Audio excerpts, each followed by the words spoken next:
face Steve Alford's Iowa Hawkeyes, who despite key injuries have found some Chicago hope. 2 wins, including a stunning comeback upset of Ohio State. And now they're looking to pound out another win today to reach the championship. Well, the Windy City has turned into Upset City, USA, at the Big Ten Tournament, presented by State Farm. Penn State and Iowa in the second semifinal, with the winner of this game to meet Indiana tomorrow for the Big Ten Championship. Indiana advancing earlier with a win over the 1 seed, Illinois. Jim Nantz, Billy Packer back with you from the United Center. And how about the way that Penn State has swept through the first 2 games with exciting, thrilling buzzer beaters at the end, you could say.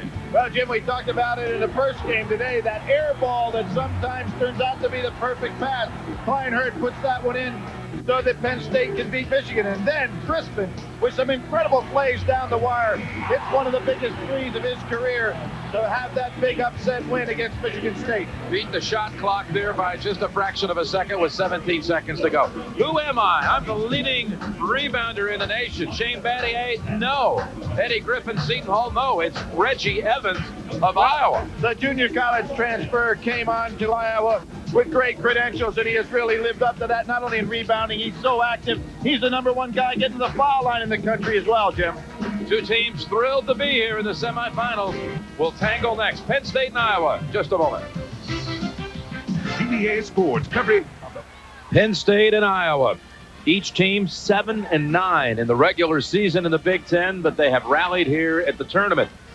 Jerry Dunn, in his 6th season as the head coach at Penn State, he called the win yesterday over Michigan State his biggest as the head coach of the Nittany Lions. Klein Hurd in the front court with Tyler Smith and the Crispin brothers along with Titus Ivory for the Nittany Lions with a 19-10 overall record. Steve Alford's 2nd season at Iowa. They're 20-11. We talked about Evans. Glenn Worley is a freshman. Duez Henderson, a junior, in the backcourt. Brody Boyd, big game last night. The freshman stepping up, and Dean Oliver, so solid his entire career at Iowa. What do you look for in this game, Billy? Well, one of the things I think is interesting about this whole tournament, Jim, we have the 1, 2, and 3 are gone, and we're not even at the finals yet. We have a situation where Penn State and Iowa, in terms of Big Ten tournament play, the highest any one of them has been seeded is number 5. So there's never been a 1, 2, 3, or 4 seed between either one of these teams. And Steve Alford, a coach who has a great history in the Big Ten, never even played in a Big Ten championship, tournament championship. So a lot of unknowns here. Let's see what happens. Iowa with the first possession. Struggled late in the year with a lot of injuries hampering this team, but wins in the tournament over Michigan and Ohio State. Iowa from the outside with Henderson. Make that Northwestern the first victim of Iowa in this tournament. Well, they played 2 games this year. They split both close games, 86-85 at Penn State. Iowa wins, and they reversed roles when they went to Iowa. Penn State winning the game 78-73. And the shot misfired by Klein Hurd. Oliver outside. Yes, 1-2. Crispin giving Oliver an awful lot of room to start this ball game. Oliver 16 points and 6 assists yesterday. Quality guard, 3rd team all Big Ten. Ivory, 3-pointer, dips down and out. There's Evans on one of his probably 18 rebounds today. Yeah. Big, wide body, very active on the board. Great man-to-man here. Good crossover dribble by Boyd. Inside to get it to Evans. Tough pass, got there, and he converts. Tough matchup. Tyler Smith is going to have his hands full trying to guard Evans down there that way. A quick 6 for Iowa. Penn State looking for its first points. Crispin hasn't gotten on track yet from 3. You got to expect him to put something up here shortly. Easy layup. Drives, and Joe Crispin scores. 19 big points in the second half yesterday. 22 for the game, 4 assists as well. He is not shy, but he knows that his role on this team requires him to put up a lot of shots. He's the leader in the Big Ten in scoring in overall games. Number 2 between he and Haston in regard to just conference games. Pretty nice matchup here. 2 of the premier scorer guards in the country going head-to-head. Worley, freshman. Outside, a foul called. You know, Jim, one of the things that's really interesting when you do these postseason conference tournaments is the crowd. After that first game in which you had 2 higher-seeded teams, this crowd has kind of gone to sleep now. Oh, big time. So the players are going to have to create their own intensity. Nice job by Oliver. And a foul on Ivory. And particularly when you take in consideration, you know, the home crowds in both Penn State and Iowa have a lot to do with the intensity level of their teams. And now the guys got to create it themselves. One more for Oliver. Senior who committed to Iowa at the age of 15 as a high school sophomore. 2 solid games against Penn State this year. 18 points in one game, 15 in the other. 9-2 start here for the Hawkeyes. Nice pickup by Smith. Duke down 3 at halftime to Maryland. That would not be an upset in my thinking. I had Maryland against Duke in that game against Durham, which Maryland beat them. Duke certainly without Boozer is handicapped somewhat down inside, and Maryland right now is the likes of Arizona, 2 of the most talented teams in the country that I think really have their heads on straight for this stretch run for a national championship. Look how far out we're here with Crispin. Joe comes up short. He's got great range. I think it'd be smart to keep on going down inside to Evans. Worley up and over. Klein Hurd. Worley didn't have any problem at all getting that shot off, Jim. Seems like Iowa has a lot of advantage down inside. There's Evans with one of those rebounds. Number 2 for the game. Good catch. Had Henderson. Nice catch by Henderson. That ball was slightly tipped. Tough to keep your concentration. And a timeout called by Penn State. Ran into a buzzsaw at the start. Called the Iowa Hawkeyes. Lead at 13-2. Final matchup, Penn State, Iowa, presented by State Farm. Over in the SEC, Ole Miss has advanced to the SEC title game tomorrow, which we'll have on CBS. That stops Florida's number 1 bid. But right here, Nolan Richardson has his team on the move again, Jim. Has the lead now against Kentucky. Second half, leading by 4. Remember last year, they won 4 games to win that SEC championship. You wouldn't think that anybody would be capable of winning 4 games in a league that's that balanced. We saw a team almost do that here in Illinois a few years ago, but that 4th day, boy, you go up against the likes of Michigan State as Illinois did, and you just have no legs left. Shumpert comes up short. Tyler Smith fired it. Beautiful pass. Oh, Evans couldn't quite hold it. But you talk about Arkansas, the last time Penn State was in the NCAA tournament, the Nittany Lions got knocked out in the first round by a 12th seed named Arkansas. Absolutely. We see, it's kind of interesting. You wouldn't think about this. Last year in the tournament, Penn State had 2 guys that made all-tournament first team. Crispin, who we see on the floor with the ball now, and Jarrett Stevens. Marcus Bantha has come in for Penn State, 42. Here he is inside, drawing the foul on Worley. Pretty nice dish on the side by Titus Ivory. Penn State's tournament heroes, Ivory, who's been consistent all season and heart and soul of the team, according to the coach, Joe Crispin, and Klein Hurd, who has improved so much in 1 year since we saw him in the semifinals last year, the Big Ten against Illinois. I would agree, Jim, but he has not been active so far in this ball game. He's kind of just taking his time. He needs to really get active because we know that Worley and Evans will be on the inside. And you know, when you start talking about that threesome, the guy that really jumps out at you is Titus Ivory. In the Big Ten, he's number 4 in scoring, number 4 in assists, number 1 in free throws, number 1 in steals, number 4 in 3 points per game. I mean, that is a tremendous year for a guy that made third team all-conference. And to hits both. Jamal Tate, number 1, has come into the Penn State lineup.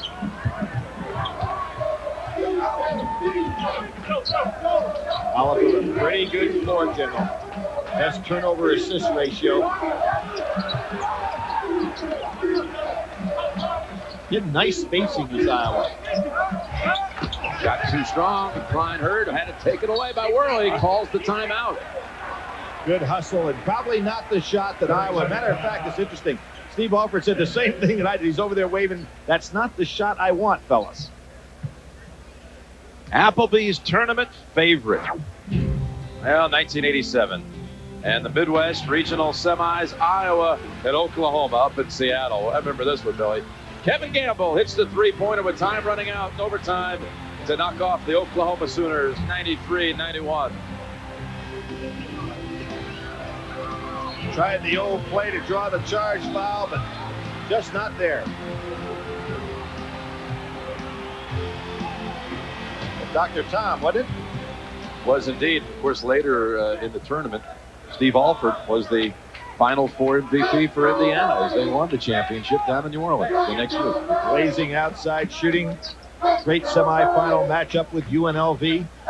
And then a terrific performance against Syracuse. It's 7 out of 10 against Syracuse from 3 in that championship game. A hack outside. Penn State now almost, 4 minutes 20 seconds into the game. Has not even picked up a rebound to this point. Well, one of the things, Jim, in a game like this, though, without any crowd involved at all, if you're Iowa and you're Steve Alford, you have to get a little nervous now. 5 minutes been played. You have your opponent down with only 4 points, but you're not blowing this game out. And what you've got to do when you've got a team that's cold, as Penn State is starting, you've got to get one of those 25-6 leads. Not that you can coast from that point on, but you don't want a team to hang around.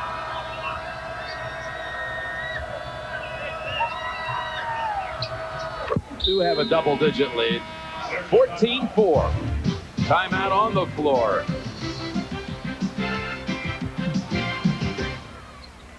Let's take a look at the Fidelity Investments keys to success here today. Well, Penn State on the year, Jim, has allowed opponents to shoot almost 47%. They've got to keep that down. And they've been out-rebounded by Michigan 38-28 and Michigan State 26-39. So that has to improve. If you're Iowa Hawkeyes, improve offensive production. I think they got to get down in low early to Evans. Continue that strong finish. Strong finish last night. Iowa was down 13 at the half to Ohio State. Just about reverse things in regard to shooting percentage in that game. You know, Ohio State off to a great first half start, and then went completely cold. Iowa just exactly the opposite. You know, Ohio State had a stretch in that second half against Iowa, 12 minutes without a field goal. Ohio State shot 25% in the second half. Here comes Oliver, the guy you'd like to have the ball on the semi-break. Oliver fires a 3. Evans, normally a good offensive rebound. Great job, Henderson. Again, Penn State flat-footed. Jim, just a total dominance on the boards by Iowa. And a turnover. No foul called on that play. Brian Hurd got thrown to the floor. Brian is setting some wicked screens out there.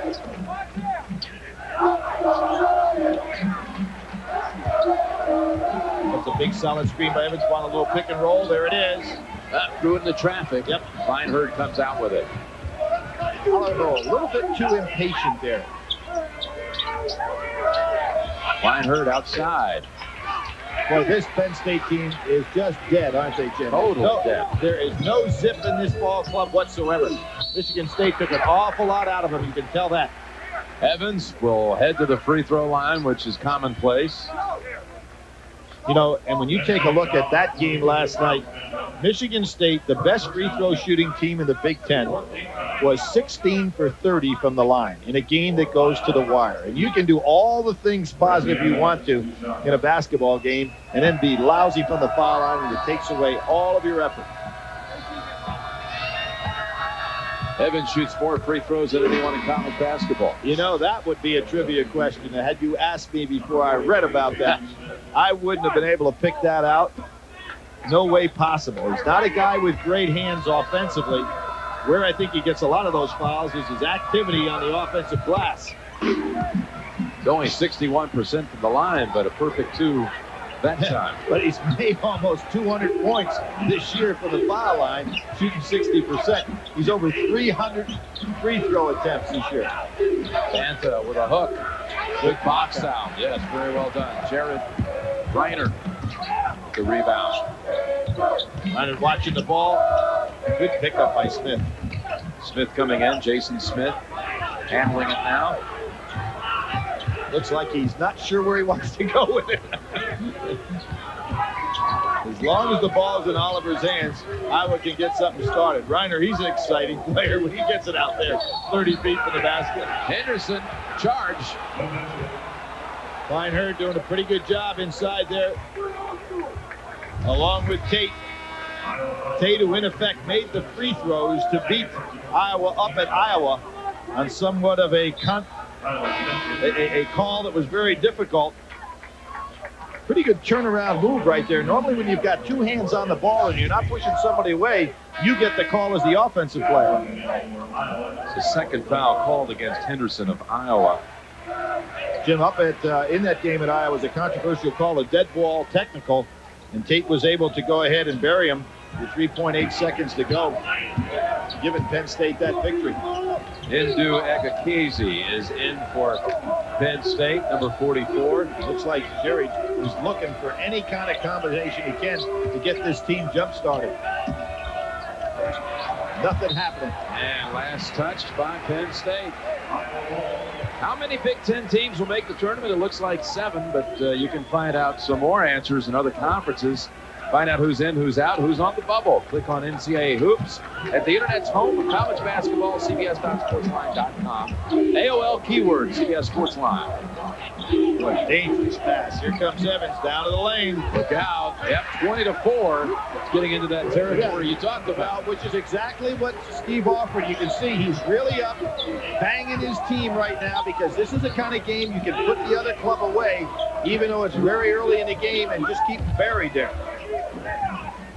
Good defense by Oliver. Crispin, that's a difficult shot. He makes it anyway. 3-pointer for Crispin. They had hit only 1 field goal in 12 previous possessions. Well, in the tournament, Crispin on 2 occasions has made 6 threes, which ties Bradford for the record in a Big Ten tournament.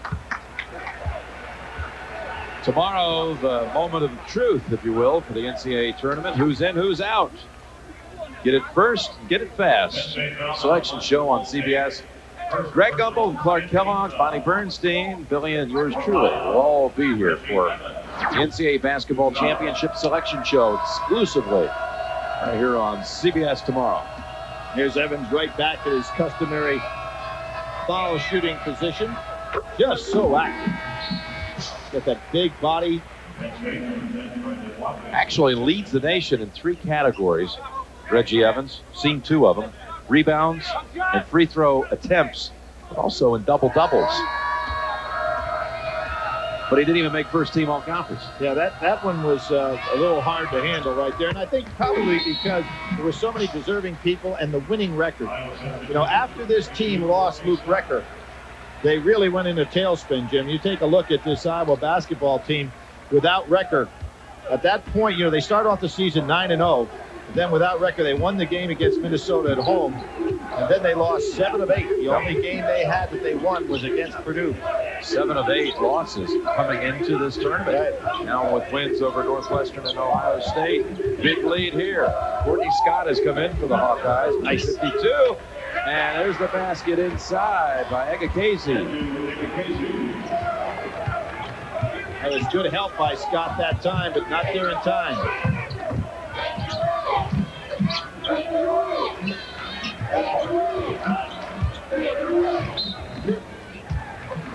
And Egekezi with a hold. Called for the foul. We've got timeout under 12. With Iowa jumping in front big. 22-9. Jim Nantz and Billy Packer with you from Chicago. And Stanford going solid a one there, Jim. Absolutely, locking up that 1 seed in the West. Wow, this is one that really surprises me. And there is another one if they continue to go like they are right there.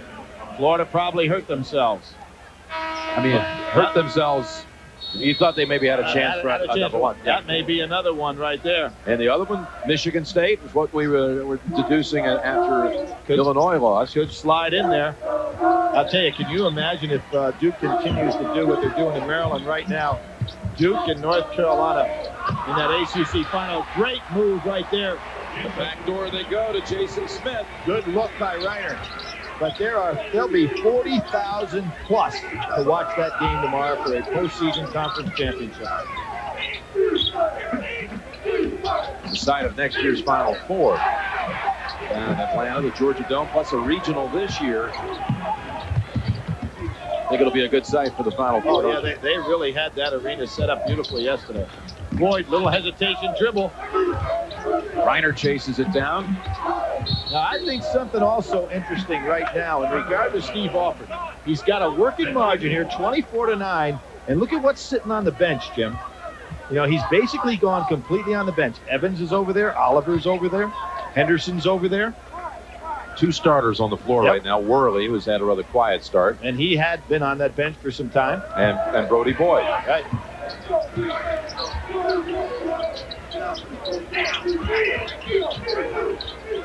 Here's Watkins in for Penn State. Brandon Watkins. Ivory has not been able to get in action at all. Worley on him right now.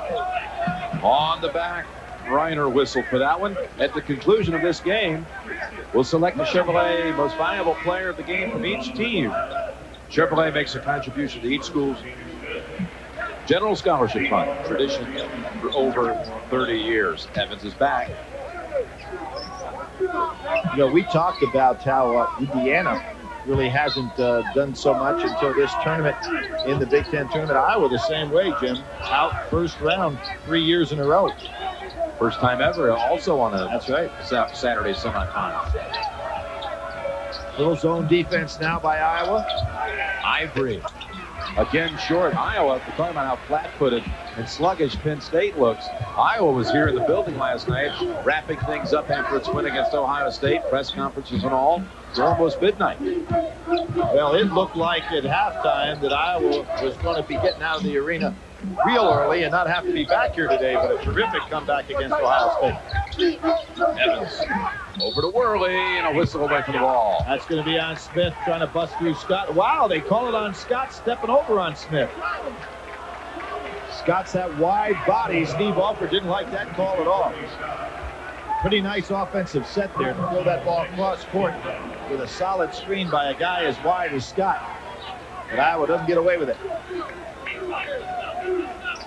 Steve Alford, a little testy on that sideline, Jim.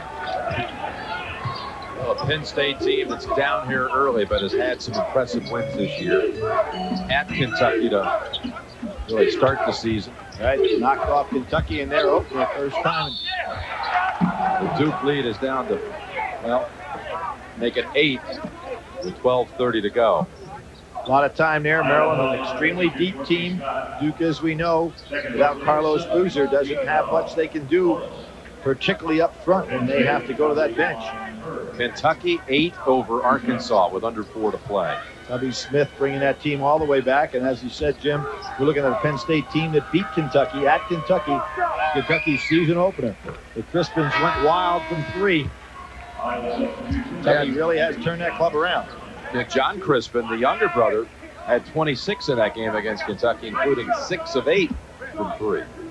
But other impressive wins by Penn State: Illinois, Pittsburgh, which is looking mighty good these days. Big East final. Temple, and Michigan State yesterday.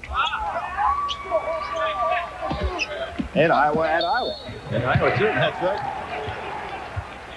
Bad foul by Watkins. No need to put Oliver on the line this early. Would you say both teams at Penn State, with 19 and 10 overall, Iowa 20 and 11, absolute locks for the tournament or not? I don't think so, Jim, and I'll tell you why. That committee's got a tough job now with some of the upsets we've seen, like Charlotte knocking out of Cincinnati. Takes a spot. Exactly. We're seeing a lot of that taking place. Let's suppose that Pittsburgh would go ahead and beat a BC. Now you got another situation like that. Take another at large away. So which one of the two would you say you think Penn State's in? Yeah, I think so. And I'll tell you why. I think that the Luke Recker situation and the way that these teams finished up the year, I think that you'd have to, let's just assume that neither one of these teams win the Big Ten tournament. I think you'd have to go with Penn State. Can you believe 10 minutes into this game and Penn State does not have a rebound? And Evans has not been the guy that's just totally controlled it. It's just been a team effort. Banza comes back in. Joe Crispin. And Klein Hurd has not been able to get on the boards at all. Smith hasn't done anything on the boards. Titus Ivory, who's normally a pretty good wing player on the boards, hasn't been able to do much. Team seems very flat.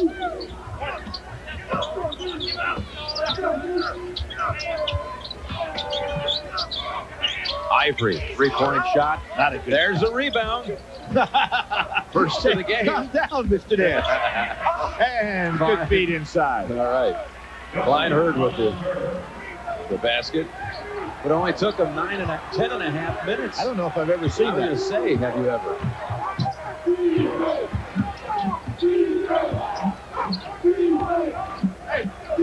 14-point lead in a game that's been as slow as this one. Offensive pushing from the behind. That's going to be on Klein Hurd. Sonderleiter into the game, draws the foul. And a reminder that tonight on CBS, Craig T. Nelson in the district.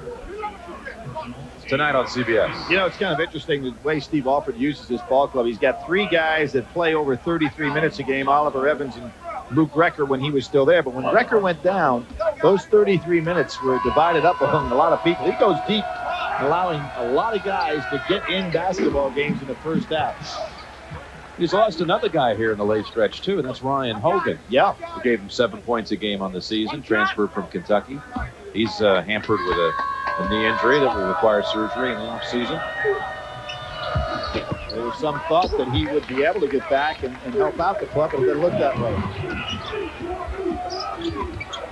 Crispin off the glass, and out it goes. Klein Hurd, he'll step in. Nice drive.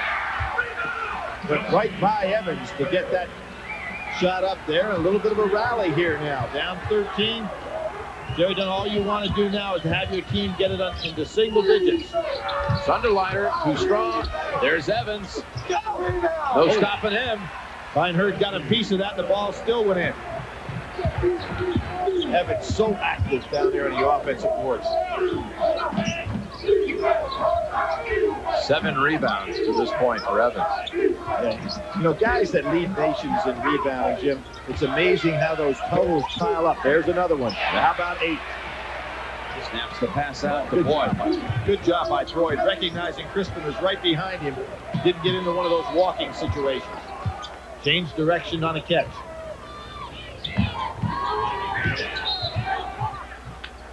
Ivory on a hold.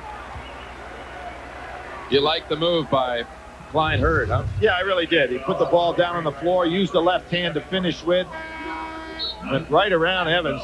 Not much defensive play right there. Didn't move his feet whatsoever, counting on his strong body to do it.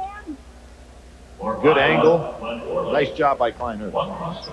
Put his team on his back with that effort. Yesterday, after the win against Michigan State, he carried the mascot off the court on his back. There's Boyd stepping up.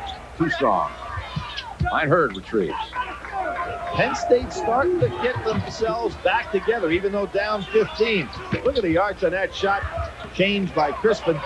Something he's tried to do to get that shot a little bit more consistent. It's certainly not there. And I think when you're down at this kind of margin, you can get a better look than that at the basket. On that, there's a turnover. That last possession by Iowa, the missed shot was rebounded by Klein Hurd's first missed shot that wasn't an offensive rebound. That's how much everything's gone the Hawkeyes' way. Well, there you see it. Game summary, rebounding 18-4. It was 14-0 at one time. Jim Nantz and Billy Packer back with you courtside here at the United Center. Well, how do you turn it around if you're Penn State?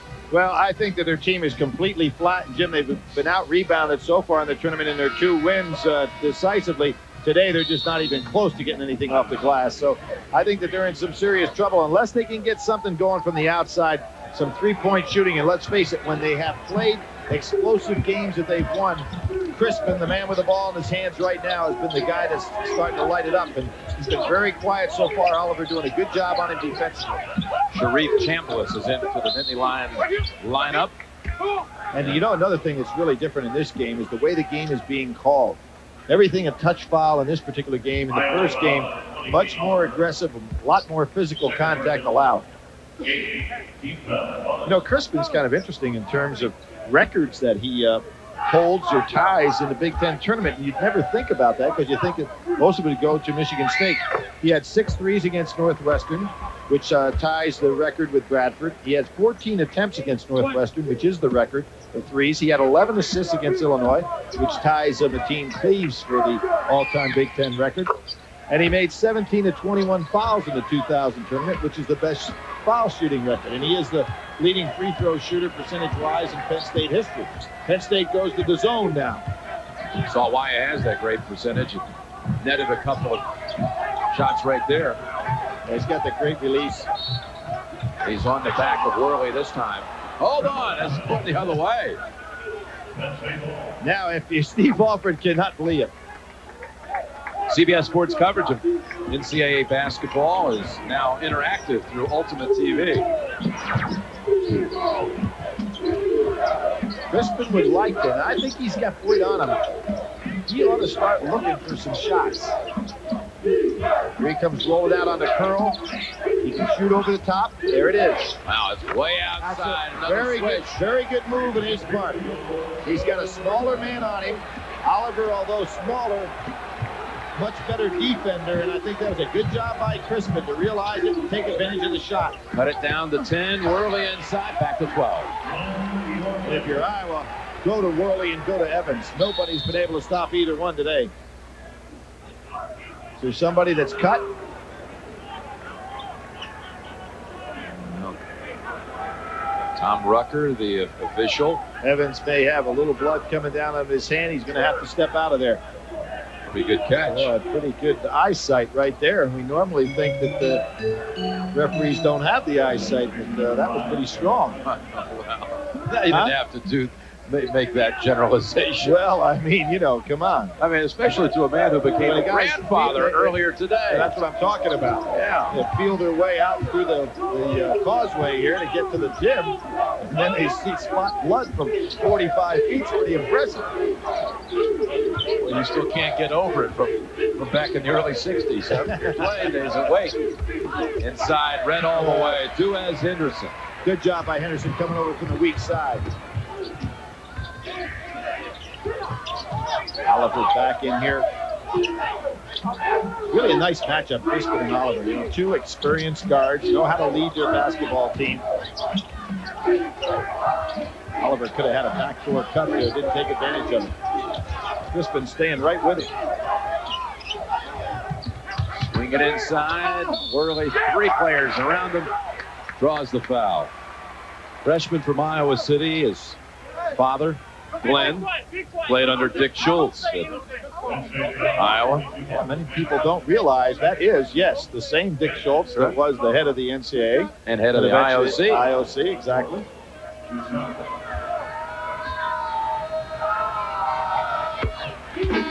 Western Iowa a year ago was young Glenn. Freshman with a lot of promise. Brought 2 state titles back to West High School in Iowa City. Trying to get his Iowa Hawkeyes at the Big Ten title game. They lead now by 14.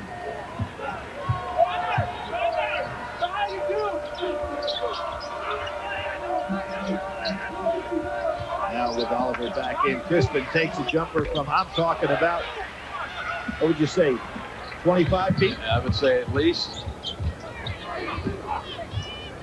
Reiner doing a good power job inside. Right over Tyler Smith.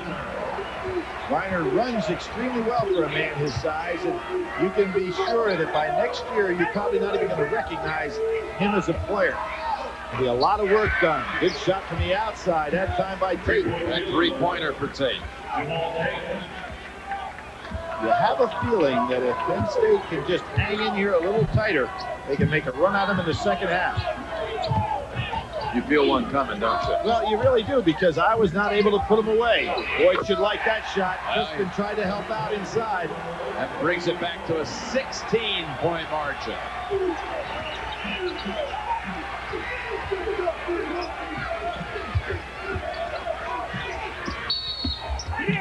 Reiner will be whistled for that. For the next 2 weeks, the most watched show in America will move to Wednesday.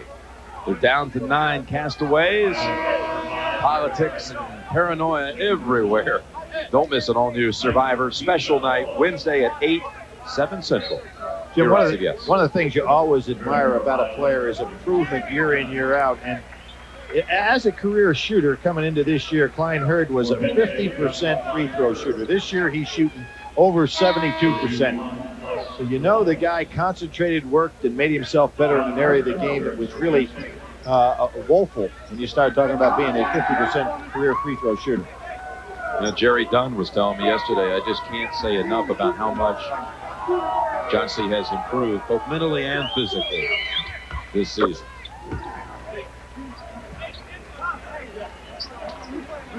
$20 points in the game at Iowa. He's had a good, solid tournament, 24-7 rebounds against Michigan, 10-3 against Michigan State. And the 24 versus Michigan Thursday was a career high.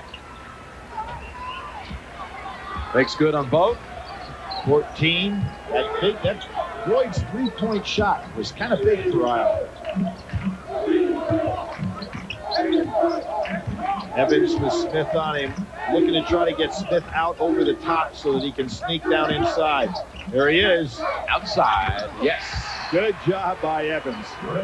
He was sizing up exactly what the defense was giving him. Smith had to go to help out on the baseline. He stepped out for the jumper. Pass. Evans got a hand on it. Penn State holds on to it. Another smart play by Evans. One on the offensive end, the other on the defensive end with anticipation. Another foul outside. This one called on Reiner. Kentucky moves into the SEC final, defeating Arkansas. We'll have that SEC championship game tomorrow from Nashville. Ole Miss against Kentucky. Well, there's a situation coming into the SEC tournament. You got to figure they're going to be very deep, the SEC, with the great depth they've had in their league. But, Jim, I think maybe Arkansas, if anything, bubble-wise, swap places with Georgia by advancing as far as they did, and Georgia getting knocked out the first round against LSU. Be interesting to see how that committee sizes that up. That's a 1 o'clock Eastern time tip tomorrow here on CBS. And if Kentucky wins that SEC championship tomorrow, do you think they're a possible 2 seed? I think that's about right. I don't think that they could leapfrog to the 1. I thought the only team that could leapfrog to a 1 in the SEC, and everything had to kind of fall in place, and that would have been Florida. Billy Donovan did a terrific job this year with a team that really hampered by injuries for almost 2/3 of the season. Nice patience by Iowa. Tate just too small to handle Worley inside. Rod Thompson, number 25, is into the Iowa lineup. Boy, Penn State really seems tired, don't they, Jim? I'm talking about whenever everyone here, you're the crowd. Whenever there is a chance to rest, the team seems almost like they're dejected and extremely tired. No fire out there at all. Worley continues to hit his free throws. Worley was 7. Jason Smith, teammates call him Coach. He's back in for Iowa. 2 for 2 for Worley. 70% from the field and a 17-point lead.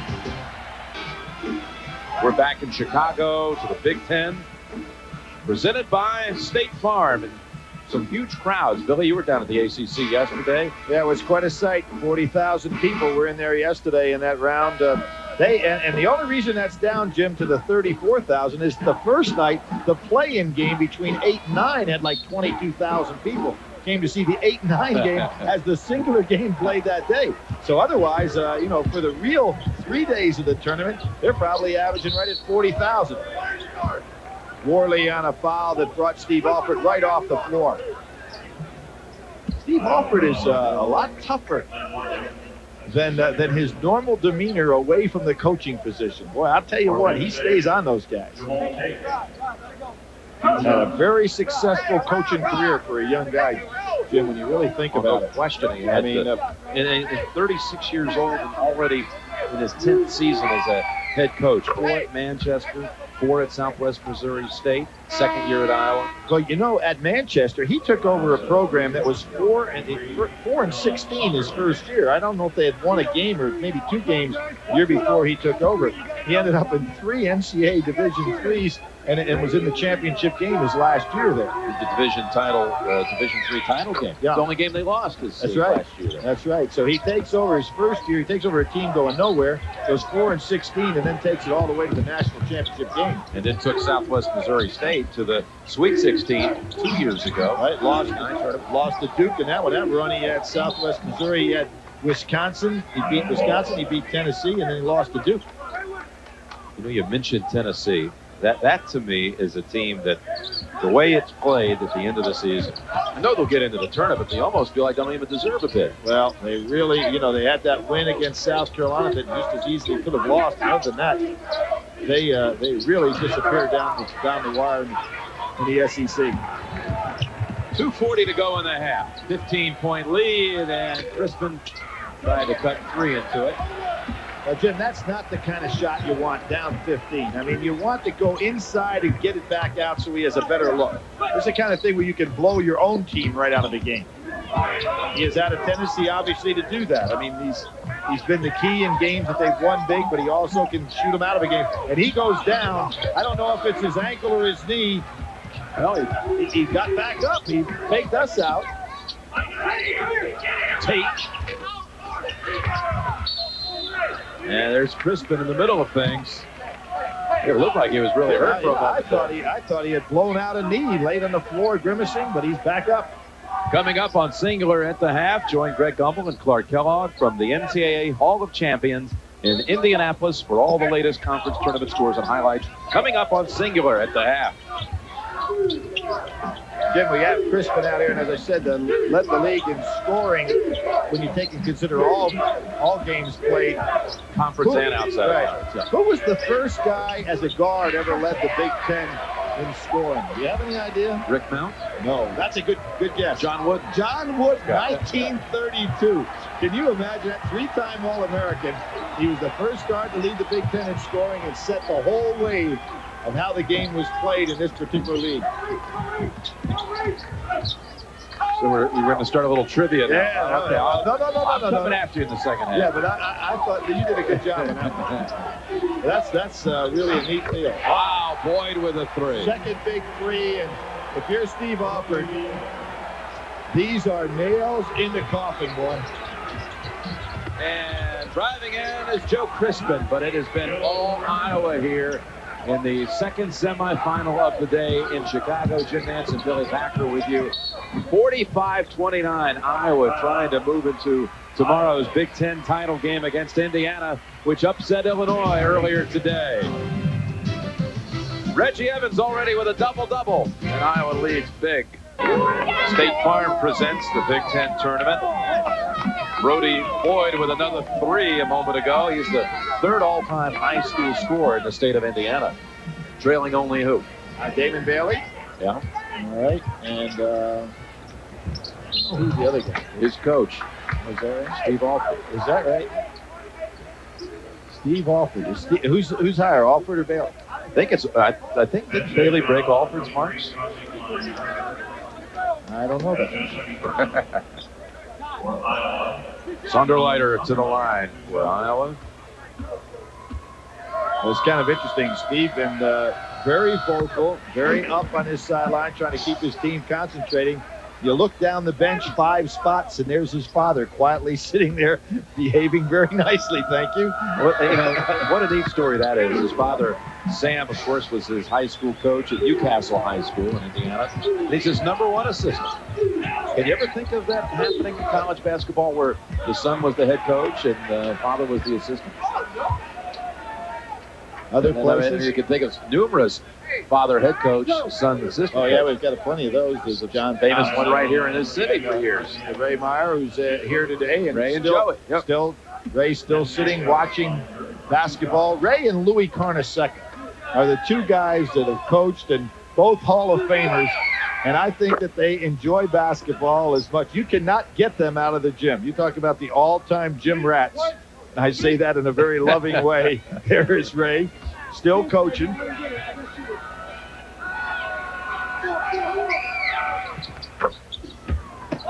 "47 seconds to go in the half."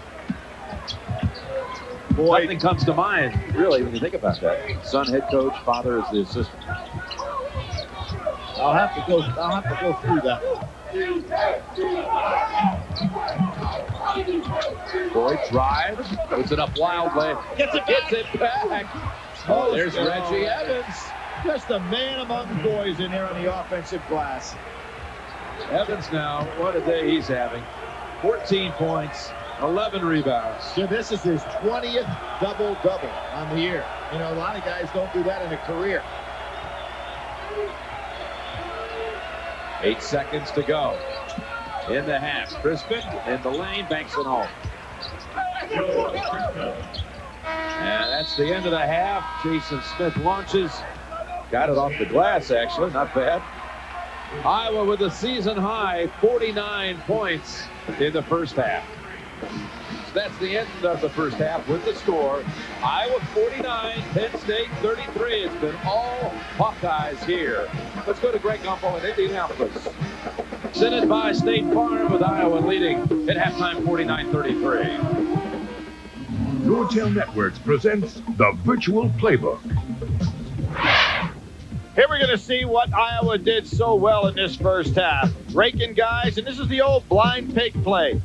Ball goes from Boyd on inside. Smith takes a break from the back. Now watch what happens on the clear out. You're going to see what makes this successful, because this whole end of the floor is going to be unoccupied. Now take a look. Down here, step out, back screen, dribble down inside. The clear out from the backside. And there's the backdoor cut. Nicely executed by Iowa. And the clear out inside allowed for nobody to be there for any defensive help. The Autotrader.com halftime stat sheet shows Crispin leading Penn State with 14, but Evans with the double-double on the first half alone. 20 double-doubles so far this year. Jim, I may be off on this, but doing the ACC tournament yesterday, Alvin Jones career double-doubles 31. So he leads the ACC. And so I'm starting to think of guys that also would be up there. Shane Battier. Wouldn't you figure he'd have a lot of career double-doubles? Probably doesn't have a lot of big rebounding double-figure games. 7 in his career. Yeah. One of the most gifted all-around players that we've seen in college basketball in a while, but only 7. So here you have Evans with 20 this year alone, his first year in Division I basketball. Shows you how impactful he's been. Ryan Hurd and Penn State strike quickly here in the second half. Now, if you're Steve Alford, the next couple of minutes going to be a little bit testy for you, because you've got this game won, but you've got to have your guys really concentrating. Getting good shots, getting the ball into Evans. Nice defense by Penn State. This is the most aggressive they've been. 5-second call. Good job by Ivory.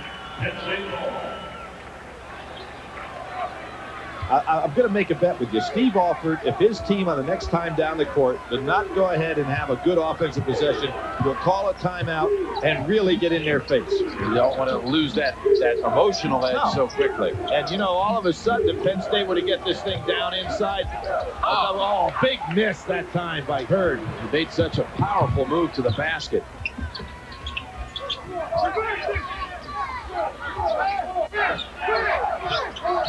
You know what's amazing, too, if you look at this Iowa team and just try to envision what they'd be like if they had Luke Recker. I mean, there's their leading scorer, almost 19 points per game, put so much pressure on the other team's defense. And without him out there, they really have not been able to take up the slack. There's the push and foul. Smith takes advantage of it, hits the ground. Evans saying, hey, guys, let me see the ball.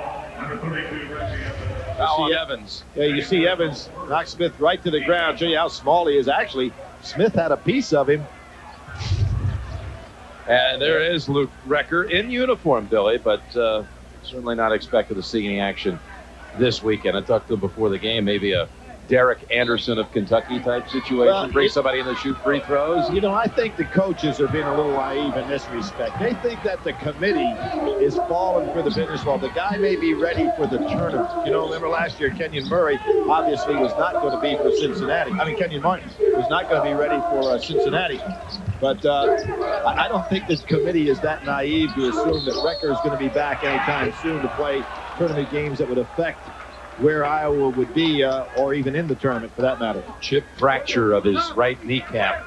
He suffered in the game against Indiana back in January, Super Bowl weekend. You were there. We were there that weekend. He going through, picking up, moving so well without the ball. Must have just had contact with that knee. Of course, he's been having tendonitis problems all year long, but played through it. And that day, he said that he would not have missed that game for anything, having an opportunity to play against Indiana. It was sensational. Matter of fact, was Big Ten Player of the Week. But that was the end of this season for him. Iowa continues at this pace.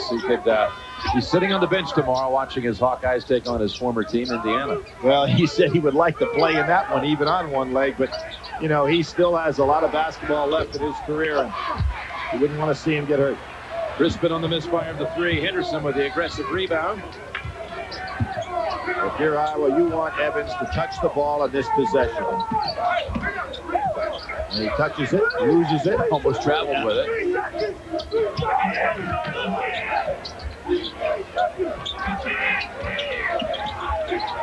Oliver over Ivory. And a good box out there by Tyler Smith. Nice job by Smith keeping Evans off the board. Penn State just not able to get any consistent offense. Yep. How about this? Lob from Crispin to Klein Hurd. Klein Hurd with two. You know, they missed that last one that he had a wide open look for an easy putback. Delivers there. If Penn State had started out this way, at least with their concentration and aggressiveness, this game probably wouldn't be in the position it is, but they've got it down to 12 now. Alford signals spread it out.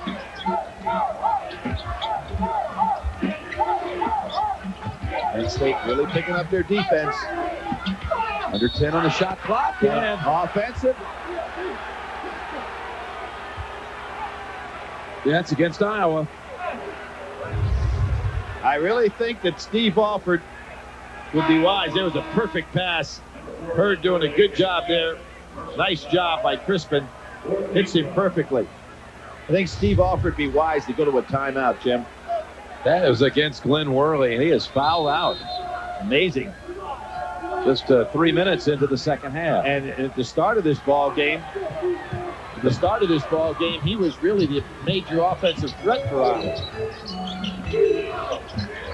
He had 4 fouls, Billy, in the 3 minutes of this second half.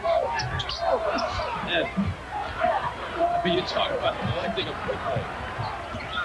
I may have escaped a few folks over there, you know? Including me. Yeah.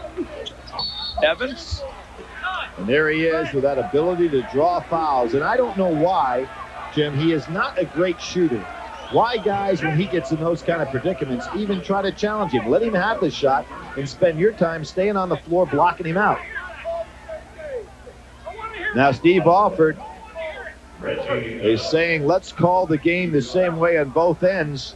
Officials are looking at him real strongly here. He did get a T the other day. 2 for Evans from Pensacola, Florida, out of Woodham High School. 2 years ago, coming out of high school, he was 6'5", 205 pounds. Now 6'8", and significantly stronger than 200. Considerably stronger. But again, Jim, in regard to technique and playing a guy like this that's so active, I think the man that's guarding him should not ever worry about blocking his shot. should go ahead and play position all the way, making sure that he doesn't get on the offensive glass after his shot is missed. And don't let him get on the foul line. So Crispin with a three. Oliver just saying, man, I got out there as best I can. But if you give Crispin that little look and look at the score, we're one basket away from getting it under double digits. And if anybody knows what a comeback looks like, it'd be Penn State with what happened to them in their last home game against Ohio State, where Ohio State just turned the corner on them completely. That was a week ago today, and senior day in State College, they blew a 20-point halftime lead. Right. But Jerry Dunn was telling me that he really felt that that game perhaps had a lot to do with the way they played here. Oh, nice job by Oliver. He thought he had the call as well. Crispin hurting right there. Back screen. Crispin again. And into the hands of Boyd.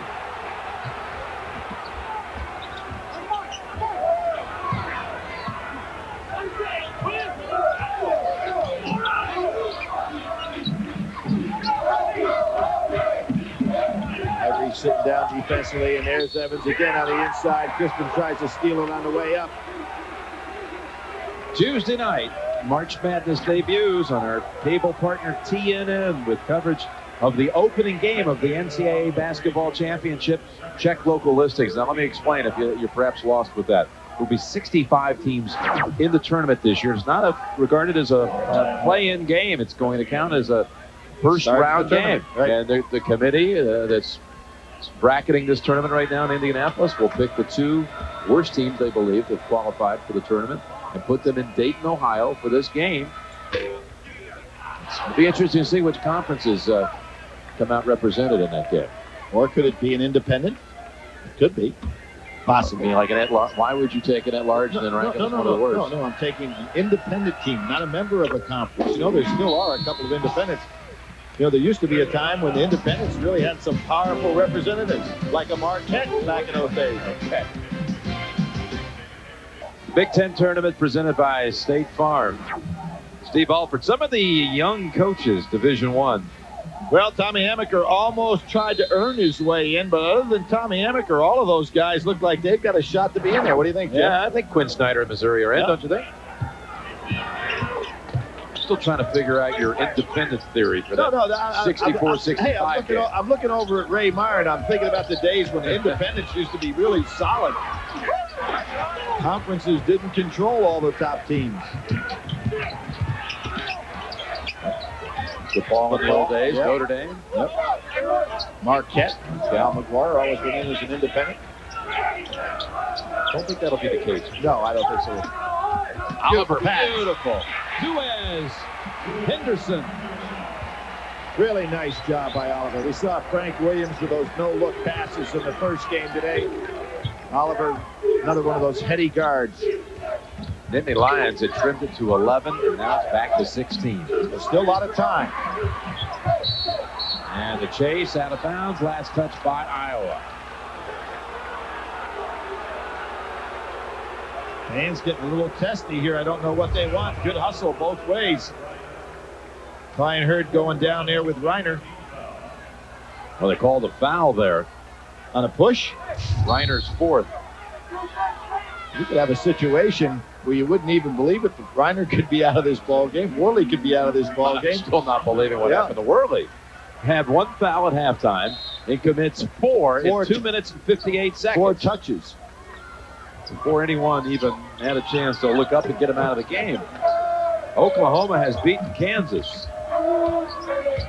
The Big 12 tournament. They'll play Texas tomorrow. Well, you know, Texas is a team quietly too, Jim, that, you know, they looked great against Iowa State, about 10 days ago. Rick Barnes doing some job with that club. Calvin Sampson, who always has his team prepared for NCAA tournament time. Nice. Line Hurd again from Ivory. Boy, where was this Penn State team in the first 20 minutes of this game? Playing very competitively since. Different effort level, Yeah, for sure. got to think the Oklahoma-Texas winner will get one of the Sweet 16 seeds. Oh, yeah. The other one will probably be like a 5. And Steal away. for the bottom. Nope, there. Put back is Evans and 1. Manta there a little bit too late. Crispin did a real good job with the steal down below, but look at where it goes. Right over to Evans. Banta not paying attention. Should have been in a block-out position to start off with. Look at Evans. Almost like the perfect pass. Evans broke the single-season free throw attempt mark at the school, previously held by a man who is a coach, and his son is his assistant. We were talking about a son being the head coach and the father being the assistant. Let's reverse it to a way we've seen many times before. Former Iowa player who had the free throw attempt mark before Evans. Don't know. Don Nelson. Don Nelson. Donnie, huh? Who sat in for him very nicely. That's a good call, Jim. Ivory with a three. This is a whole new ball game we've got right here. And if you're Steve Alford, you've got to be getting a little nervous. This Penn State team has won 2 tight ball games, and of course that Michigan State game is the kind of game giving them a lot of confidence back in this one now. Well, he should really go after Evans when he gets the ball that far away from the basket. You know he's a little shaky as a ball handler out there.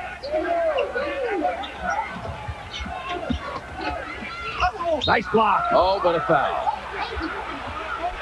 John Crispin can't believe it.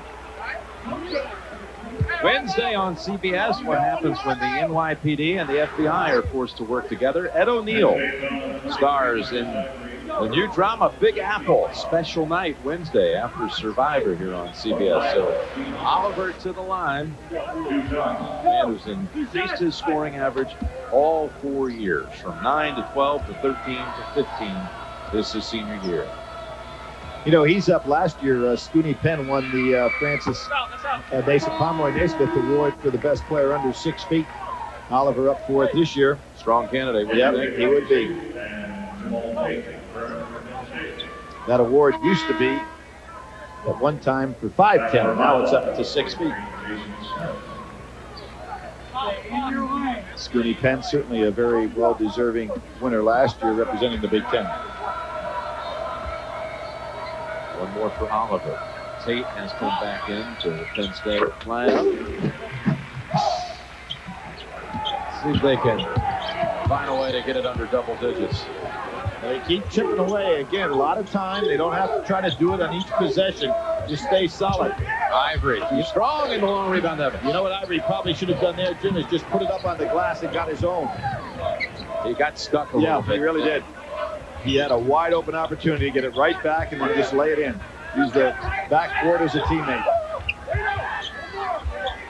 Henderson with a 3. Wow. Right back to Hawkeyes to 15. Every time it seems that Penn State has a chance to get it down into single digits, gets away from them. And Sheridan wants a timeout. Good job by Iowa to get the good ball reversal to Henderson with the shot.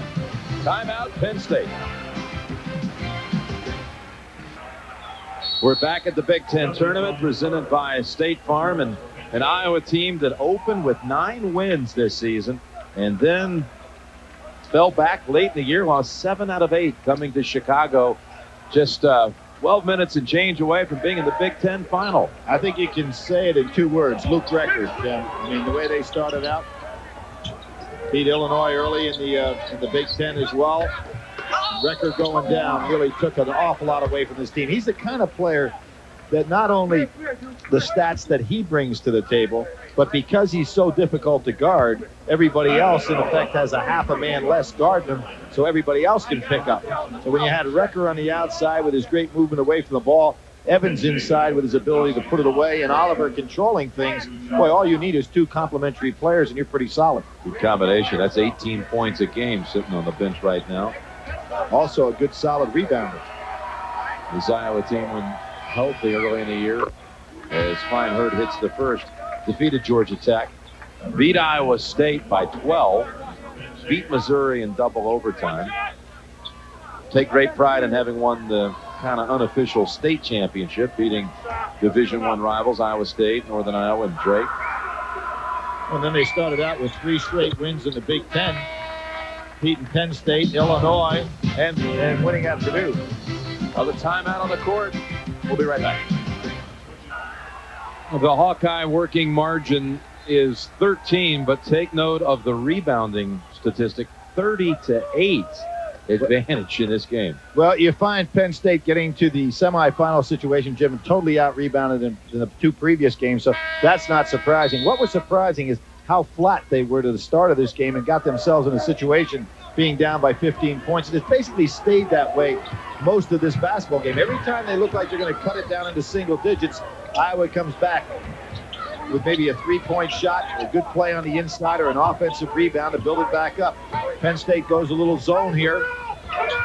Again, if you're just joining us, Penn State did not even have a rebound in this game until 10.5 minutes had elapsed. Well, I'll tell you what, when Evans misses a shot, he is just starting to get ready, because he goes after missed shots as well as anybody I've seen in college basketball. And odds are, if he's going to miss, he's going to be the guy that gets it back. And the other thing about him, every rebound he gets, Jim, he is going up there with 2 hands. Puts those hands. He doesn't have the soft hands, but he just has powerful hands. Averages about 10 free throw attempts per game. This is number 10 today. Tyler Smith back in, Penn State. But to be a total player, boy, he has a lot of things that he can take, this tremendous ability to rebound, get to the foul line, and that aggressiveness, and work on his ball handling and his shooting from 15 to 18 feet to really become a player. 21 points, 14 rebounds. Watkins off the side of the glass. Evans breaks long. Oliver makes a good decision right there because he didn't quite have the passing angle he needed.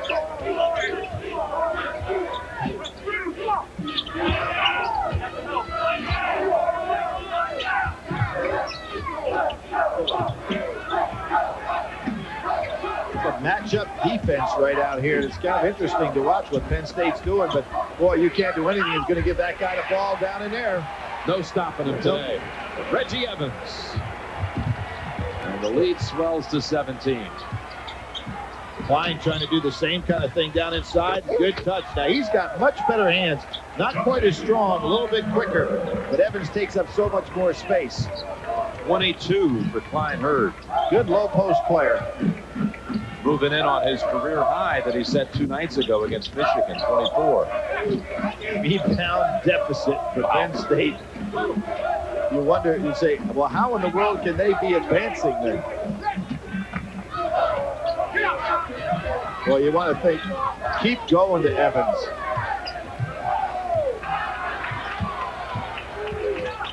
Oliver with 1 on the shot clock.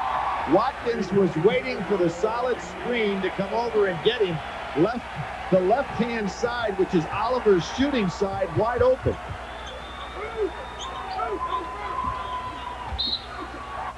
And a push-off called on Sunderleiter. Sunday on 60 Minutes. Why does a judge need round-the-clock police protection? You would too if you had handed out the tough sentences she has. Sunday on 60 Minutes. Right after the selection show here on CBS. Jim Crispin's going to sit down. Now with 10 minutes to go in this situation, down 18, you think that Penn State may try one last thing, and that may be some full court pressure. That's not their game. But I think Oliver's getting a little bit tired out there. Boyd is the secondary ball handler. At least it would extend the court a little bit to keep Evans away from having that low post position so easily. And this would be a good chance to try something like that, just to turn this game around if you can for Penn State, because the time is running out on them. Everybody has their own little quirks at the line. Line Hurd. A little scratch of the right thigh and release. If you didn't know that was part of his pattern, it would I noticed say, a couple of times. Hey, how about the little lack of concentration here? So did I see that right? 24, he's matched a career high. And he gets hit right. Now he can scratch his eyeball now. He caught the elbow right across the face. His third. You see this, here comes the elbow. Wow, that could have been one that would really put you down. And there's Oliver going to take a rest, and Steve Alford thinking about tomorrow now. He'll keep him down there as long as he can, because obviously tomorrow be a lot of pressure on that young man having to control the ball. Sonderleiter gave them some big minutes last night against Ohio State. 6'9" freshman from Des Moines. Doing a pretty good job today when you take in consideration Worley fouled out with about 4 minutes gone in the second half. 3 minutes. Yeah, 3 minutes into it. 18 in front, Iowa, 71-53. Trying to wrap this up and take on Indiana tomorrow for the Big Ten championship.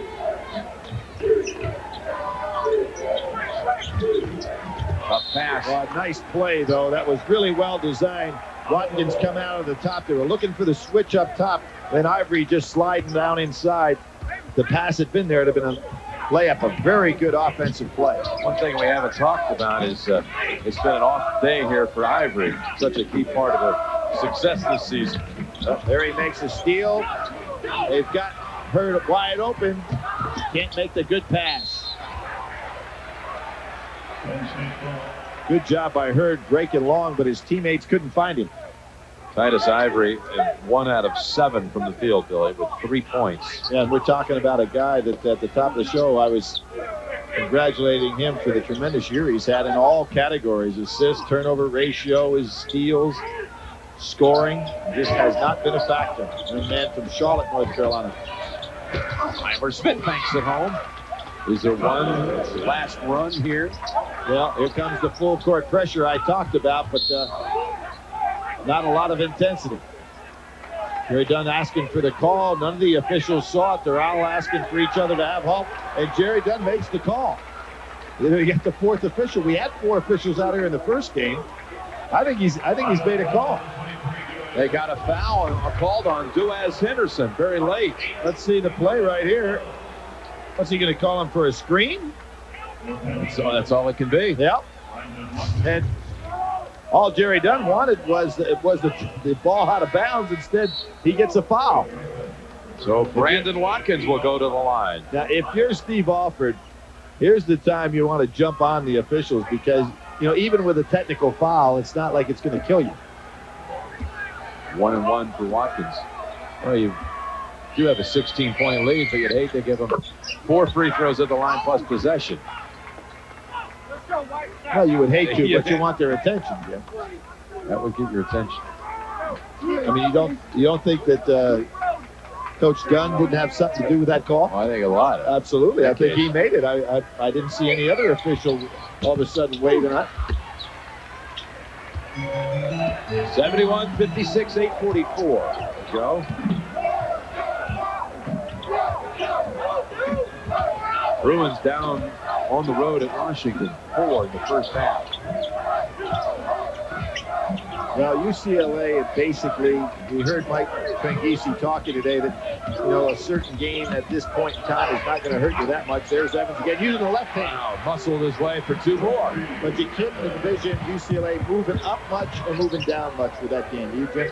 I don't. I think you're right, Billy. 3-4 seed coming their way. Ivory outside. There's a long rebound. Crispin steps out, wants the 3. Ivor Smith, they're looking for 3s.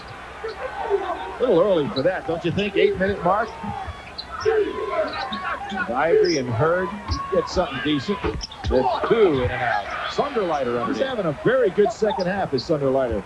Coming in and taking up that spot that Worley would normally occupy. Outside Boyd. That's his shot. Doesn't quite get it. Henderson with a good rebound. Tomorrow, Selection Sunday. We'll have the exclusive live first announcement of the brackets right here on CBS. Look forward to having you with us. 6:30 Eastern Time tomorrow here on CBS. John Crispin back in the lineup. He too has struggled today. Billy has not scored in 20 minutes of play. No, he really never has gotten into the game on either end of the floor. Defensively, didn't create anything. And offensively, really hasn't even had any good looks. Jim is a little bit of, well, we'll get back. I'm going to give you a little bit of trivia about Penn State basketball. This is not a question. Make me pay for Don No. Nelson. All right, we'll be right back. And let's take a look at the CBS Sports Line stat of the game, rebounding. It's been the story from the start. 35-10. You ever see numbers like this? For complete coverage, go to cbs.sportsline.com. Well, as we said before, Penn State has really been killed off the boards in both the Michigan and the Michigan State game, and Iowa just laid it on here again today. This game has never really been in doubt. Penn State couldn't get started in the beginning. It seemed like they had 4 points for like 5 or 6 minutes in the game. So Crispin dips down and out. Evans secures another one. His 16th rebound. You predicted 18 in the first minute of the game.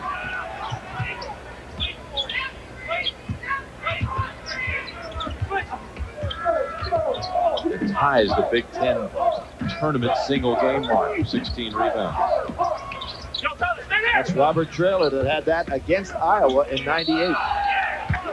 So he'd have a little payback to Michigan here. Traylor, remember, on that tremendous run that took the team through to the Big Ten championship, the first one ever. Tonight on CBS, all new, beginning with That's Life, then Mary Stuart Masterson stars. It's a new hit series, Kate Brasher, then Craig T. Nelson, The District. And the Michigan team went on down to Atlanta. We saw them that next week. They lost in the second round to UCLA, Baron Davis, freshman. That's when Baron Davis got hurt. Against Michigan. Yep, sure did. Titus Ivory will return. Baron Davis would be a senior at UCLA now. Could you imagine what a point guard he would be? Paired with Earl Watson. Yeah. Be as good a backcourt as you'd have anywhere. Traylor was the MVP of the 1998 year. Brad Miller made all-tournament. Mike Robinson from Purdue. Quincy Lewis from Minnesota. And Gerard Ward was the 5th member of that all-tournament team. Kid from Michigan. Yep. Former National High School Player of the Year. Crispin in traffic to the line. Well, if there were those who thought that Iowa was not a lock, was still sitting on the bubble, I think that this will certainly wrap things up, having an appearance in the championship game. When you take into consideration the number of wins, Jim, this is what, 21 for them? 21. Right. 21 wins, playing in a Big Ten, and with a pretty good non-conference schedule, and having played with a number of their losses coming with their key basketball player out, it's pretty hard to take it away from them. They're at least trying to sell you on that fact because they put him in uniform. But there's a chance he could be back in the NCAA tournament. Not buying it. Not buying it. Matter of fact, how about if they got to the second week of the NCAA tournament? I really think that you can watch him walk around and limp. We're talking about a young guy that really has some good basketball ahead of him. You'd hate to see him rush back into something. Now, he said he has no pain, but he sure is a long way from running up and down a basketball court. Egakazi comes in for Penn State.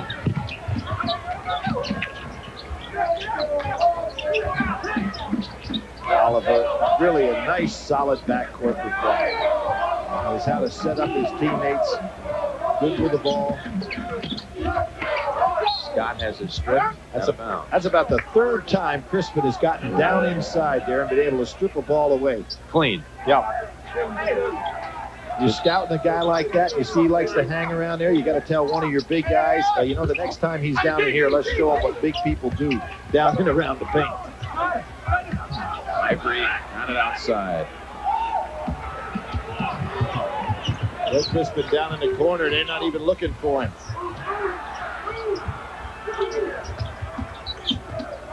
Nice. Crispin. Egakazi couldn't get a hand on it, trying to tip it in. Scott with that wide body. The East Lansing product. Ripping that rebound off. Jim, I was going to give you a little Penn State history and trivia. In 1942, Penn State got to the Final Four. They lost to Dartmouth, and in the consolation game, they beat the Whiz Kids of Illinois. And a guy on that team was the first guy, a guy named Elmer Gross, first guy ever to, in effect, play and coach in the Final Four. He eventually coached in the 54 team with Jesse Arnell. that went back to the Final Four. Deschanel is still the leading scorer in Penn State history. Great combination athlete of football and basketball.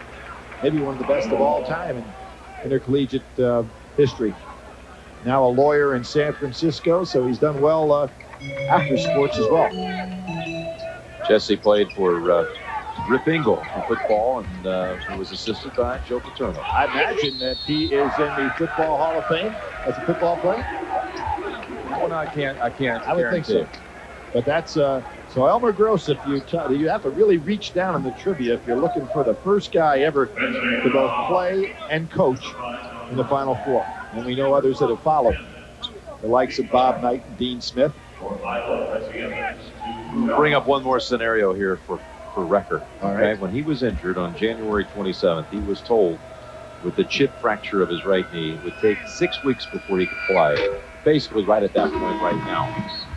Yeah. All right, let's say that it ends up being 8 weeks. That's 2 weeks out to the second week. If they somehow got to the Sweet 16, can you imagine what that would be like trying to prepare for this team now with its leading scorer coming back in that round of the tournament? I'll tell you something. If Iowa gets to the Sweet 16 without record, and I was Steve Alford, I would say to Luke, don't come back at all now. We're on a streak of luck that I've never seen like anything in my life. Oh, yeah. Maybe you would still want to. This Iowa team will not be in the Sweet 16. Well, don't kill their chances. No, I'm going to make that win 2 games. I don't think so. What kind of seed do you think they're looking at? Hey, it's an 8-9 team. You're an amazing guy. Just the other day, they wondered if they were going to get in. Now all of a sudden you've got them in the Sweet 16. Just imagine. We're back at the United Center in Chicago, the Big Ten semifinal between Iowa and Penn State, with the winner taking on Indiana tomorrow for the Big Ten Tournament Championship. The top 3 seeds have been eliminated here, with the 1 seed Illinois going out earlier today, losing by 2. Well, Iowa walked out of here at midnight last night or thereabouts? Yeah, probably a little bit later than that. And here they are. It's 6 o'clock now, so they have to feel like they've been living in this gymnasium. Be interesting to see. Indiana was in the 4-5 game, so they didn't have to play a first-round game, so this will be their 3rd day in a row tomorrow. But for Iowa, it'll be a 4th straight day of competition.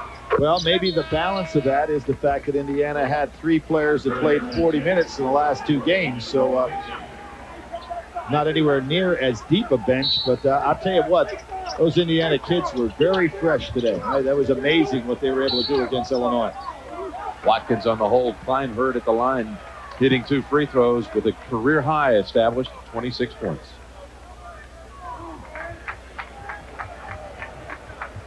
Boy, I'll tell you, for the crowd that is left in this game, which is very sparse, they have been able to be put to sleep in this particular game.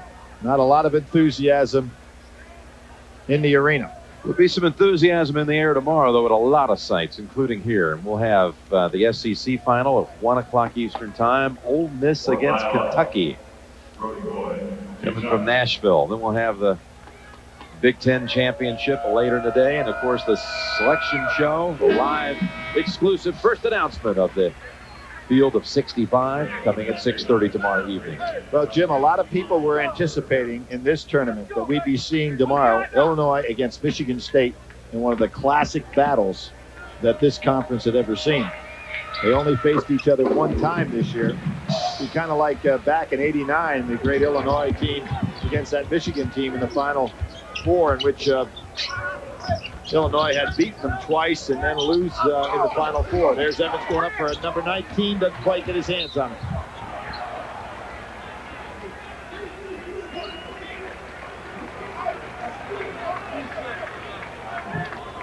So it's going the other way with 5:11 remaining. That would have been 17 for Evans. Guys are hugging. They realize that they're 5 minutes away. Did you ever think that when you were in Iowa City on Super Bowl weekend that Iowa, Indiana, the game you called, would be a preview of the Big Ten title game? No, not in the wildest imagination. And that was assuming that Recker would be playing for this team. Indiana was struggling a little bit at that time. Indiana's made a great run here in the latter part of the Big Ten season. And this Iowa team, the situation with their status without record, you could never have envisioned that would have been the matchup for the final. Thursday morning, I would have said that wouldn't have been the matchup for the final when you still had Illinois and Michigan State alive. And Friday morning.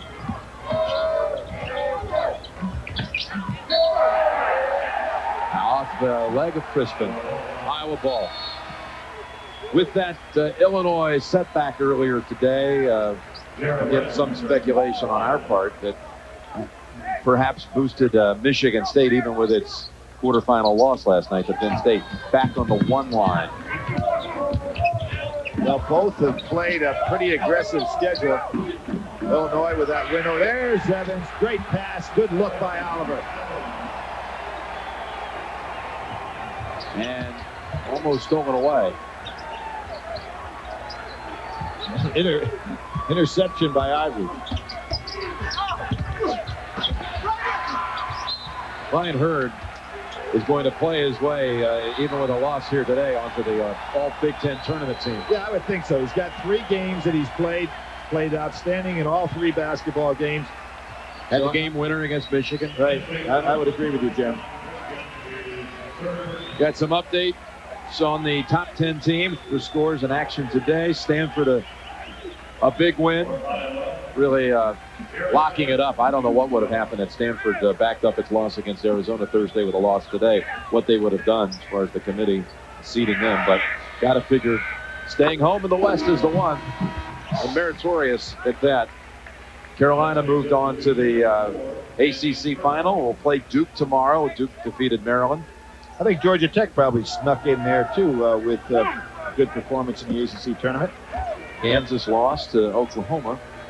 I think that just probably shifted a little bit where they were going to be. And Arizona, really solid. I wouldn't want to see Arizona in my bracket on Sunday if I'm a coach. There's another rebound. That's 17.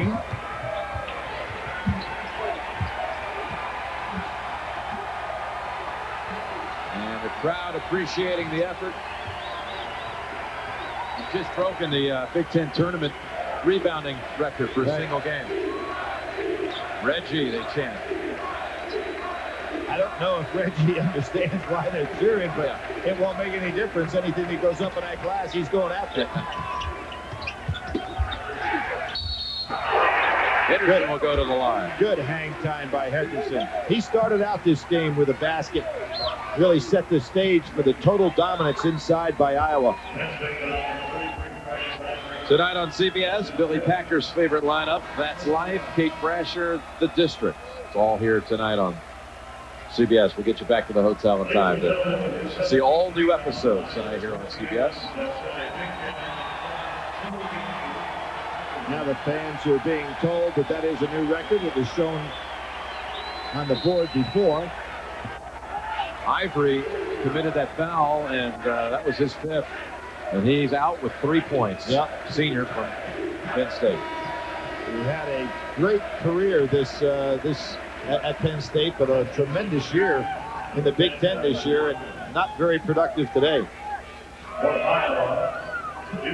He is, in this tournament coming into today, though, he had 19 points, 8 rebounds, 8 assists, and only 1 turnover against Michigan. 17 points, 4 assists, and no turnovers against Michigan State. And then today just had nothing. Reggie Evans, meanwhile, career high 30. His career high rebounding is 18. So they could both go down here today. 3:53 still to play before it's official. Iowa and Indiana will play tomorrow in the Big Ten final. Nantz and Billy Packer, we've put our heads together. Here's what we at least have at this moment. Oh, I bet you they're shuddering in Indianapolis knowing, Jim, that you're ready for your concrete seeds. You're in on this, no, too. You know, come on, we're a team. We are a team. I know they're up. All the guys in Indianapolis are looking up right now from the conference table. Duke, Carolina winner in the East. If Boston College wins tonight, I think they deserve the 2 in the East. The loser of the Duke Carolina ACC final to the south. You got to find a place for Arizona on the 2 line. Michigan State won Iowa State that won the regular season Big 12. So that means Illinois has to go west behind Stanford. Oh, but you know, the interesting omission there is going on an SEC team, the highest rated conference, as a 1 or a 2. Well, I think you've got a Kentucky situation here. If they would have been the SEC. Well, the SEC is the #1 rated conference in the country, according to these pollsters. So you would put Kentucky on the 2 and knock out probably Iowa State. Huh? We're in line for a possible #1 if they won the Big 12 tournament this weekend. They could drop from a 1 to a... You know what's the best thing about all those? Oh, here's Evans again getting to the foul line. But, Jim, you know what's the best thing about it? I think there's a thing called the NCAA tournament. And all of this digestion means nothing because you got to win a one-and-done deal. And you got to prove you can do it on the court. Here's what you're talking about. SEC has the highest power ranking. And look at where the Big 12 is. They're down here, and you're telling me that nobody in that league gets rated higher? Wait a minute, you helped me put that list together. When? And now you're taking on your own list. Well, I'm just questioning. Lack of intelligence. How about if Ole Miss won? Would you think they would get consideration? They were 11th ranked in the country. No. Oh, shit. Evans goes after it again and again. And Reiner picks up the loose change. And did you see Evans, instead of standing around to see if Reiner's shot went in or not, was right back up on the glass. That's why he is such a great rebounder. Pretty good job by Reiner to get over there to try to draw the charge. Doesn't get the call. Let's see if he's there. Boy, why is that not a charge? Hey, did he give him a place to land? That's what I would ask you. Forget about a place to land. Where's he supposed to land, Billy? He's supposed to give the guy a place to come down. He landed right in his chest. That's what Reiner couldn't have been squared up any better than that. I think Nichols will call you tonight. Steve Alford kind of laughing there. I mean, he's very happy with what took place. Good job by Reiner. On both ends of the floor, the good sequence where he got the offensive rebound and put back.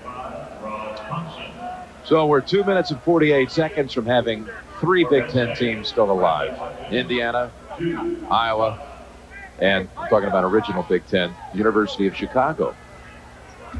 Original Big Ten team playing in the Division III tournament tonight down at Hyde Park, taking on Illinois Wesleyan, with the winner going to the Division III Final Four next week in Salem, Virginia. The Maroons of Chicago.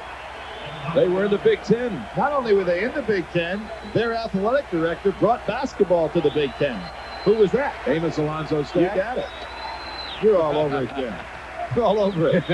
You know, University of Chicago also, as Evans gets the warm and deserving embrace. Look forward to seeing what he does tomorrow. University of Chicago was a football power. Look at behind the back move by Boyd. They were also the basketball power. They won 4 straight Big Ten titles, and so that Michigan State this year fell into that same category. Of course, it was back in the early days of the Big Ten. Their all-time football record against Notre Dame? Well, just make a 4-0. 4-0, is that right? And the first Heisman Trophy winner. Jay Berwin. I've been impressed by Brody Boyd. He moved into the starting lineup late in the season. His first start wasn't until Valentine's Day, and he had 23 in his first collegiate start against Michigan. Solid play here today. 10 points, but a couple of big threes in that first half when Penn State was starting to show a little sign of life. Good dish by Klein Hurd instead of trying to just force something up on the inside. And Kreml will go to the line. Nice piece of officiating here, Jim. This game has been a long, tedious contest. The officials talking to the players saying, hey, let's just keep it clean in here, finish this thing up.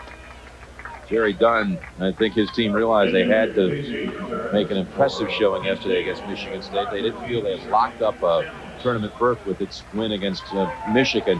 And he told his team before that game against the second team in the country, I'll deal with the pressure. You take care of the process. And the process just wasn't there today. Maybe just expending too much energy yesterday. Emotional and physical. Absolutely. Yeah. But he said, this will be the second team that Dunn will take to the NCAA tournament. He took them his first year to the NCAAs back in '96.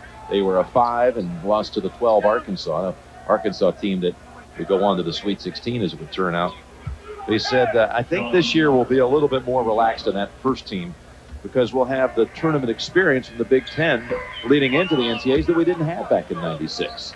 The tournament process, he feels, will be a benefit next week in the big one. Well, I'll say one thing, though. With their seed that they're probably going to get as one of, if they do get in this thing, one of the at-larges that'll be on the bottom end as opposed to the top end, they better play a lot better than they did today and a lot more focused than they did today, or they'll be going home early. Watkins with the 3. They'll drop to 19 and 11, but again wins at Kentucky against Illinois, Pittsburgh, Temple, Michigan State. Got to think they're in. Got to think they're somewhere again in that 8 to 10 kind of area. Yeah, which means the very first day you're playing an opponent at least the equal of Iowa that you face today. And if you get by it, that first opponent, you've got to take on maybe a number 1. Yeah.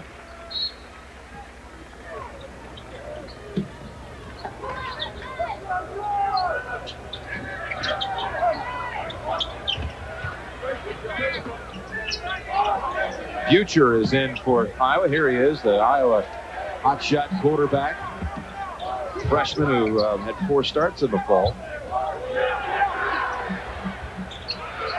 Goes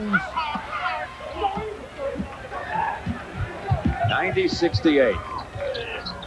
Chambliss. Well, there's a lot of players on the floor right now that didn't think they'd be, and he's going. Butcher had his chance. He has not scored this season. He was laughing out there because he was wide open, and Smith just couldn't get him the ball. All he had to do was to lob that up in the air.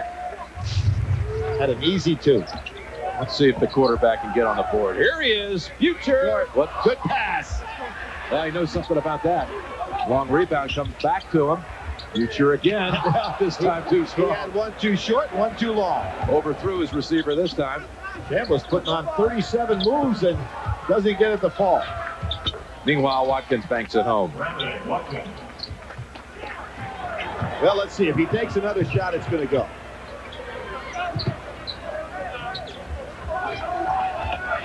Talking about John Butcher, freshman from Chicago suburb here, Wheaton, Illinois, who was a starting quarterback by the end of the season for the Hawkeye football team. Smith, and yes, it dropped. Butcher would have been there for the tip. He turned around and had a little conversation with Steve Alford coming down the court.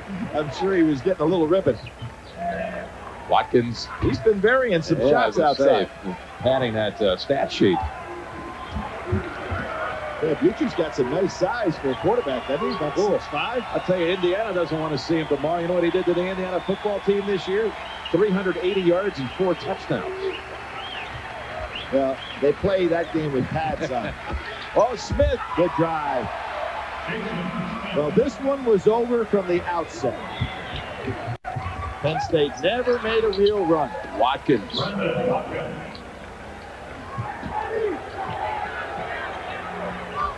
This was over about as early game as any game I can recall. Yep, and certainly one that, in the consideration that it's a Big Ten semifinals, as much as the Big Ten has had an outstanding year, this was not the kind of game that you'd use as a PR move for the conference. It was 20-4, 7 minutes into the game. Yep. Final 15 seconds, thankfully. Banta will go to the line. Well, he gets in the scorebook by committing a foul. Oh, he was already in with a few attempts. He had 2 attempts, right. Yeah. Well, he is having a good time with this, I'll tell you that. A lot of smiles on his face, and of course, his team's winning. The Fidelity Investment CBS Sports Desk come up immediately after this. Big day tomorrow on CBS. We hope you'll join us. Selection Sunday, that's really the day that the madness gets underway. conference finals, the SEC, Big Ten, then the exclusive live announcement of the NCAA field. The pairings will all be here tomorrow night, 6:30 on CBS.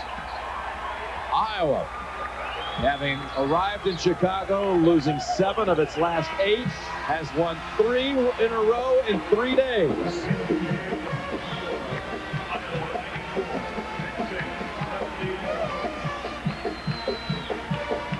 The Big Ten final is all set now. Indiana against Iowa. Steve Alford will take on his alma mater. Klein Hurd of Penn State, a career-high 26. Chevrolet MVP player for Penn State. Reggie Evans, who else for Iowa? 30 points, a career-high Big Ten tournament mark for most rebounds in a game as well. 30 points to go along with 18 rebounds. Greg Gumbel and Clark Kellogg will be coming up in just a moment. Steve Alford's going to the Big Ten championship game. We'll continue on CBS in just a moment. Good night, everybody.